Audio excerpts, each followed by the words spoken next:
नमस्कार, मी अमोल जोशी. किस्सा इलेक्शनचा या खास कार्यक्रमात तुम्हा सगळ्यांचं स्वागत.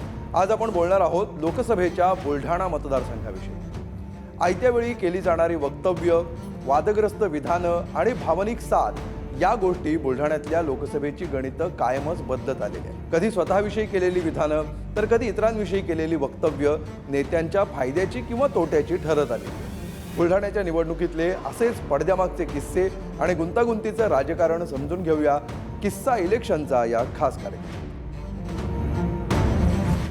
तर बुलढाण्याच्या राजकारणातले असेच पडद्यामागचे किस्से आणि गुंतागुंतीचं राजकारण समजून घेण्यासाठी आपल्या सोबत आहेत ज्येष्ठ पत्रकार आणि राजकीय विश्लेषक गणेश निकम. गणेशजी, स्वागत किस्सा इलेक्शनचा या खास कार्यक्रमामध्ये. गणेशजी, बुलढाण्याचा राजकीय इतिहास बघितला तर खासदार आणि सालदार या दोन शब्दांची आजही आठवण काढली जाते.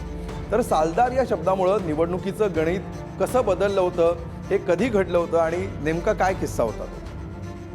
म्हणजे हा तर खूप म्हणजे गमतीदार किस्सा आहे. बुलढाण्यामध्ये चिखलीमध्ये बाळासाहेब ठाकरेंची सभा होती. 1989ची निवडणूक आहे ती. अच्छा. आणि मग ती प्रचार सभा ठरली चिखलीमध्ये आणि त्या प्रचार सभेमध्ये उमेदवाराला बोलण्याची संधी मिळाली. त्या स्टेजवर खुद्द बाळासाहेब होते आणि बोलता बोलता मग काळेसाहेबांनी एक वाक्य असं वापरलं की तुम्ही मला एक संधी द्या, मी खासदार म्हणून नव्हे तर तुमचा सालदार म्हणून राहील. आणि या वाक्यानेच कमाल करून टाकली. दुसऱ्या दिवशी हे वाक्य प्रसारमाध्यमांनी इतक्या मोठ्या प्रमाणात उचललं, म्हणजे हेडलाईन ह्याच झाल्या होत्या की मला संधी द्या, मी तुमचा खासदार नव्हे सालदार म्हणून राहील. खरं आहे, आजही या किस्स्याची आठवण काढली जाते. गणेशजी, विकासाचे किंवा इतर अनेक मुद्दे सोडून एखाद्या वक्तव्यामुळं निवडणुकीचं चित्र बदलण्याच्या घटना बुलढाण्यामध्ये अनेकदा घडलेल्या आहेत. तर अशी कुठली निवडणूक तुम्हाला आठवते? एक निवडणूक अशी झाली होती पहा. सिंदखेड राजा येथे नगरपालिकेच्या वतीनं जिजामातेचा एक पुतळा बसवण्याचं हे केलं होतं, नियोजन केलं होतं. परंतु हा पुतळा कसा बसवायचा, म्हणजे जिजामातेचा बसवायचा की बालशिवबासह बसवायचा, म्हणजे हा एक प्रश्न चर्चेत आलेला आहे. आणि त्या टायमाला एक मराठा युवा संघटन होतं, ज्याला आता आपण अलीकडे त्याला हे संभाजी ब्रिगेड असं नाव मिळालेलं आहे. तर या लोकांनी एक भूमिका अशी घेतली होती की जिजाऊंचा पुतळा हा स्वतंत्रपणे असला पाहिजे. आणि त्या टायमाला शिवसेनेची एक भूमिका होती की बाल शिवाजी आणि जिजाऊ असा भूमिका असला पाहिजे. असा एक वाद रंगला होता. आणि योगायोगानं काय झालं की त्या कार्यक्रमासाठी हे आले होते मनोहर जोशी सिंदखेड राज्यामध्ये. आणि या एका बाजूने शिवसैनिक आणि एका बाजूनं मराठा सेवा संघाचे कार्यकर्ते, आणि एक असं म्हणजे तणावाचं वातावरण त्या ठिकाणी झालं होतं. आणि ही परिस्थिती इतकी तणावाची आली की म्हणजे मुख्यमंत्र्याच्या भोवती जे काही संरक्षक कडं होतं ते लोकांनी थोडंसं सैल झालं, म्हणजे पब्लिकनं ते रेटारेटी झाली, धक्काधक्की झाली. आणि याच्यामध्ये त्या टायमाला जे खासदार होते आनंदराव अडसूळ, यांना कुठंतरी धक्काबुक्की झाली, असं लोटपोट झाली असं सांगितलं जातं. आता नक्की काय झालं ते आज आपल्याला सांगता नाही येणार, पण असं बोललं जातं किंवा यांना असं झालं होतं. आणि त्या टायमाला त्यांनी असं एक वक्तव्य केलं की हे मराठ्यांची पोरं खूप माजली. आणि दुसऱ्या दिवशी मग पेपरमध्ये बातमी आली, आणि बातमी आल्यानंतर त्याच्यानंतर मग निवेदन निघाले. आणि काँग्रेसनं हा मुद्दा इतका पकडला की म्हणजे अडसुळांचं येणारं सीट त्यांना पराभव पत्करावा लागला. आणि त्या टायमाला वासनिक पुन्हा विजयी झाले होते, जे वासनिक यांच्याकडून पडले होते उद्योगमंदाजी काळे यांच्याकडून, तर त्यावेळेस ते परत आणखी खासदार झाले. गणेशजी, आता सध्याच्या राजकारणाकडे वळूया. लोकसभा निवडणुकांची घोषणा झालेली आहे, प्रचाराला सुरुवात होते आहे.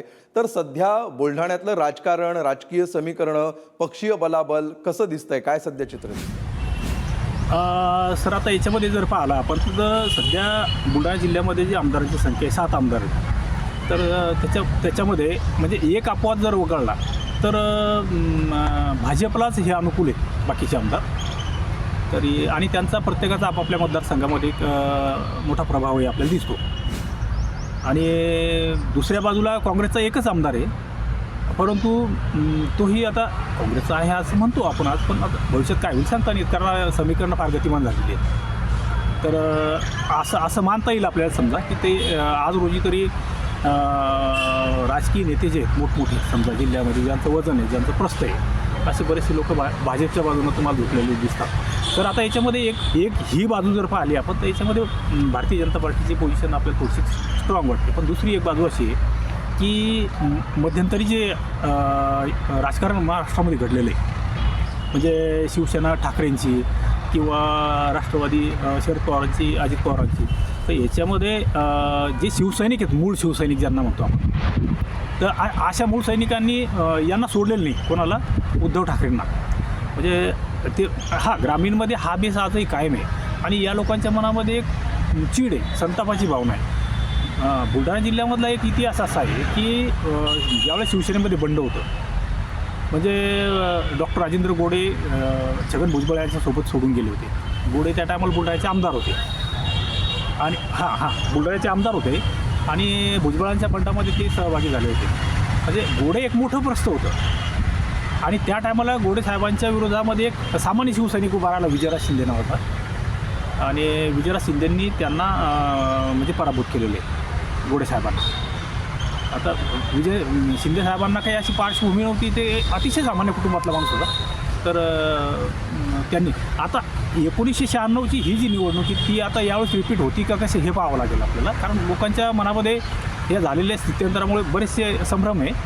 तर असं सांगता नाही येतं आपल्याला किंवा हेच घडेल म्हणून असं, पण एक निर्णायकपणे या ठिकाणची निवडणूक चांगल्या पद्धतीने लढल्या जाऊ शकते यावेळेस.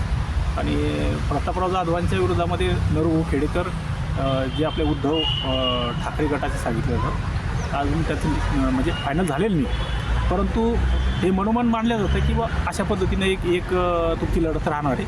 एका बाजूने खासदार प्रतापराव जाधव आणि दुसऱ्या बाजूने नरेंद्र खेडेकर हे पहिले अगोदर इथले जिल्हा प्रमुखही राहिलेले आहेत आणि शिवसेनेच्या सुरुवातीपासून वाटचालीमध्ये आहेत ते, म्हणजे संघटनात्मक दृष्ट्या त्यांचं जिल्हाभर तसं नेटवर्क आहे.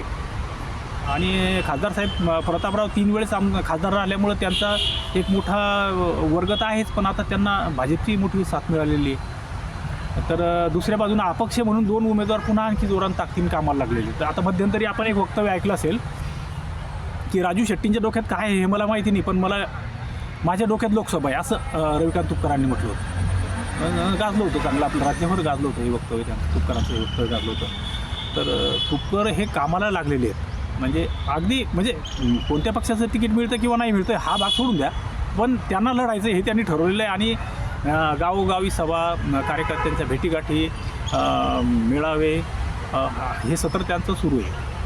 तर दुसऱ्या बाजूनं पुन्हा आणखी एक राजर्षी शाहू परिवारामधून संदीप शेळके एक नवीनच उमेदवार आहे, परंतु त्यांनी हे ताकदीनं ही निवडणूक लढवण्याचं ठरलेलं आहे.